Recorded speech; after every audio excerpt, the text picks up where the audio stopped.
And there was a person called Fred Travis from Maharishi University. He recently conducted a study. He was more interested in transcendental meditation. And while conducting it, he also tried to understand the concept of reading Sanskrit and other languages. So he said the EEG and coherence increased when people recited Sanskrit, and the breathing rate when people recited Sanskritam, or when they started reading Sanskritam, actually was decreasing, which is a very, very interesting thing, because we understand that when we panic, we are, having a lot of stress, we start breathing or panting faster. When our mind is relaxed, cool, composed, our breathing is deeper, right? So when reading Sanskrit, he says the breathing becomes, it decreases, the pace at which we breathe decreases. What this actually means is that our life is going to be longer, because there is a correlation between the lifespan and the way we breathe. That's why people do pranayama, to control the breath in such a way that our lifespan increases. In fact, in Vedas, it is mentioned that each of us are capable of living 100 years. So there is a Veda mantra which is Shatamanam bhavati shatayuh purushaha shatamanam bhavati shata ayuhu bhavatu. So you can live for 100 years. Now imagine we have a prepaid card which says you have 300 minutes talk time. Okay. Now I have a 300-minute talk time, and I decide to use it like within a week. I just keep making calls and I exhaust it. The validity is for 3 months, but I exhaust it within a week. It is up to me. Similarly, when we are born, we are given our breathing capacity to expand to 100 years. But what happens? We are stressed. We don't know how to control our breath. We pant. And finally, what happens is the average age or lifespan of people keeps reducing. Now, by reading Sanskritam, Travis says that the rate of breathing can actually be decreased. So this was one of his research study, which was done in the Maharishi University.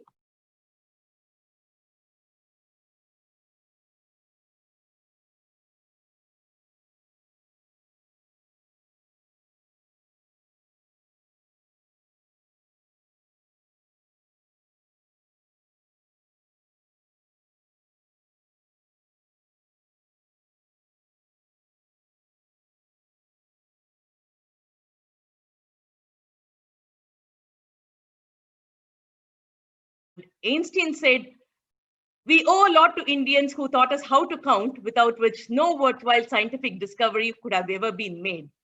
And this is because we gave the world the concept of numbers. We gave zero to them. We gave the concept of puja, shunya. We also gave the concept of infinity. There is a Veda mantra which is Purnamadah Purnamidam Purnat, where you detect something from Purna, you add something to Purna, end of it infinite is going to remain infinite. So those kind of concepts we gave. And we used huge numbers in the sense, there are very, very interesting anecdotes which speak about the kind of numbers that was used in our different scriptures. Now, Valmiki Ramayana, one of the oldest scriptures, Valmiki Maharishi is called as the Adi Kavi. He uses a very, very interesting number in Ramayana in the Yuddha Kanda, where he says this number. Okay, the number he comes up with is 10 to the power of 10 plus 10 to the power of 14 plus 10 to the power of 20 plus 10 to the power of 24 plus 10 to the power of 30 to the power of 34, 40, 44, so on and so forth. 10 to the power of 62 plus 5 is a number that Sage Valmiki uses.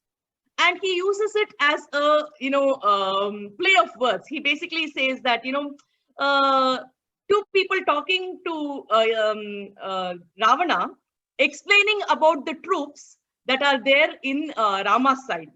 So these people are going and telling Ravana, saying that, you know, the size of the troops that's existing there, it is amazing. And they say this huge number. And Valmiki Maharishi has just used it as a fun play with numbers to explain this. And it is in the Yuddha Ganda from the 33rd sloka all the way to the 38th sloka in the 28th sarga.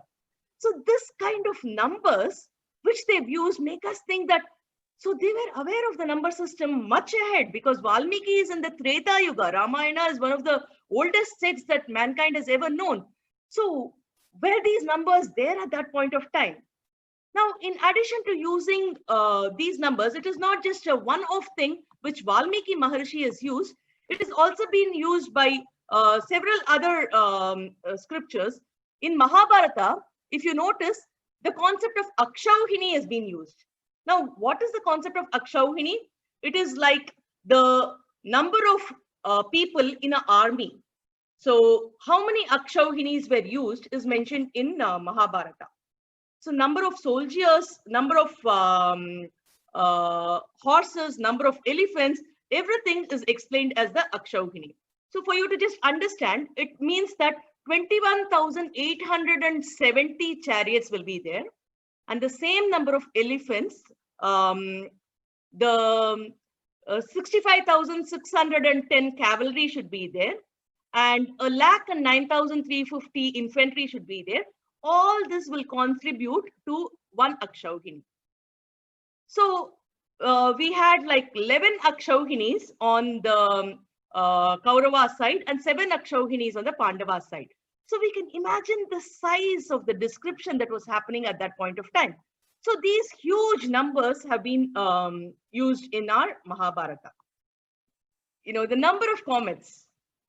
This is mentioned in the Vaimanika Shastra, Bharadwaja Maharishi's Vaimanika Shastra. He says that the number of comets we see at the 8th level of the celestial sphere is 30703221. Among this 8,000 affairs, 12 of the 8,000 are highly powerful, so on and so forth. And this is found in Vaimanika Shastra.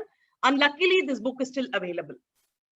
So the depth of numbers, the scale with which they traverse through the entire thing.